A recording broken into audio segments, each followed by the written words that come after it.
যুবশক্তির জনশক্তির কতটুকু তাদের অংশীদারিত্ব এবং সেই অংশীদারিত্বে আসলে আমরা তাদেরকে কি দিতে পারছি।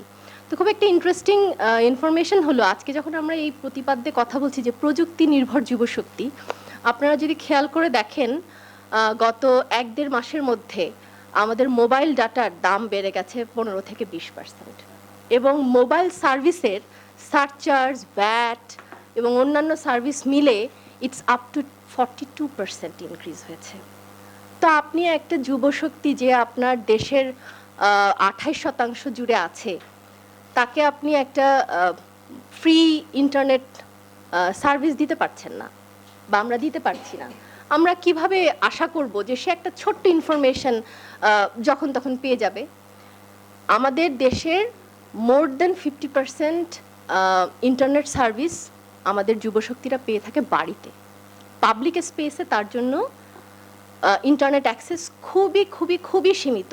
আপনারা দেখবেন মাঝে মধ্যে বিভিন্ন বিল্ডিংয়ের কর্নারে অনেকগুলো ছেলেমেয়ে একসাথে দাঁড়িয়ে মোবাইল সার্ভ করছে। কারণ হলো ওখানে ফ্রি ইন্টারনেট আছে, ফ্রি ওয়াইফাই আছে। আমাদের পাবলিক ট্রান্সপোর্ট, আমাদের পাবলিক জোনগুলো এখনও ফ্রি ইন্টারনেট অ্যাক্সেসের আওতায় আসেনি।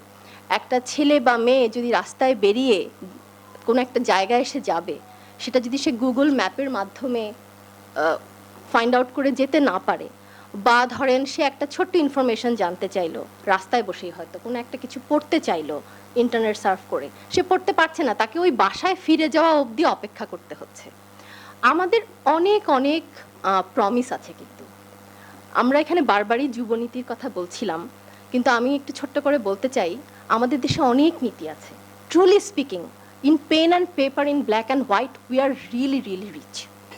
আপনারা যদি আমাদের যে কোনো নীতি, যে কোনো কৌশলপত্র দেখেন, আমরা we are ahead of time sometimes comparing to our south Asia reason and other countries.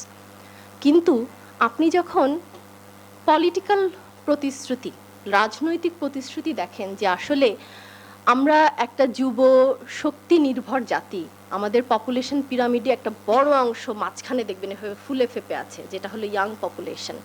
তাদেরকে আমরা আসলে কি প্রতিশ্রুতি দিচ্ছি?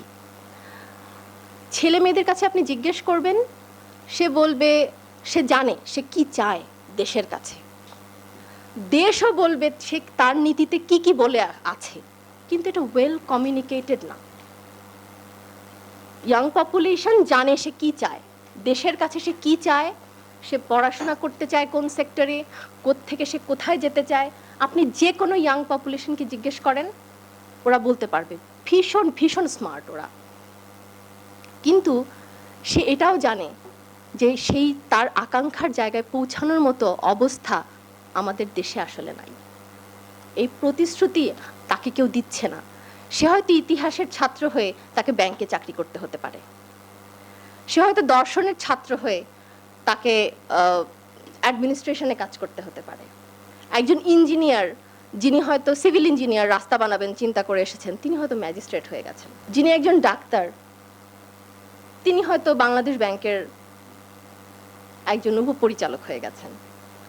এই যে বৈপরীত্য শিক্ষা এবং কর্মসংস্থানের, আমরা যদি এসডিজি নিয়ে কথা বলছিলাম, এসডিজি 8-এ বলা আছে decent work and economic growth. আপনার ডিসেন্ট ওয়ার্ক এবং ইকোনমিক গ্রোথ তখনই সম্ভব যখন কম্পিটেন্সি বেসড এডুকেশন আমরা তাদেরকে দিতে পারবো। অর্থাৎ সে যে শিক্ষাটা পেয়েছে, সেটাতে যে তার যে দক্ষতা তৈরি হলো, সেই দক্ষতাটা সে কর্মসংস্থানে গিয়ে কাজে লাগাতে পারবে।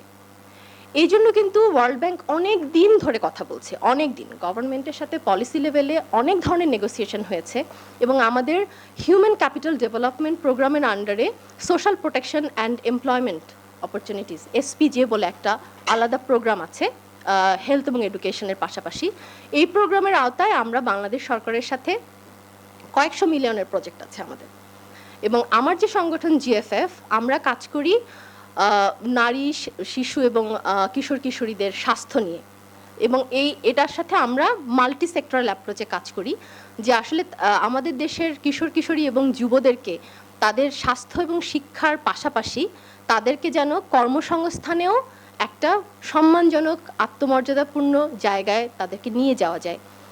তো এই ইনভেস্টমেন্টগুলোকে আসলে প্রপার ইউটিলাইজ করার জন্য আমরা যেটা এখন কার সময় এসে উপলব্ধি করছি যে আমাদের যারা রাজনৈতিক ব্যক্তিবর্গ আছেন বা যারা আমাদের ভবিষ্যৎ দেশকে নেতৃত্ব দিবে, তাদের প্রতিশ্রুতি, রাজনৈতিক প্রতিশ্রুতি, যে তারা আসলে যুব সমাজকে ভবিষ্যতে 10 বছর, 15 বছর, 20 বছরে কোন জায়গায় দেখতে চায়, তাদেরকে কি কি সুবিধা তারা প্রদান করবেন যদি তারা সরকার গঠন করেন, এই জায়গাগুলোতে মানে প্রতিশ্রুতির জায়গাগুলো খুব ক্লিয়ার কাট হওয়া দরকার।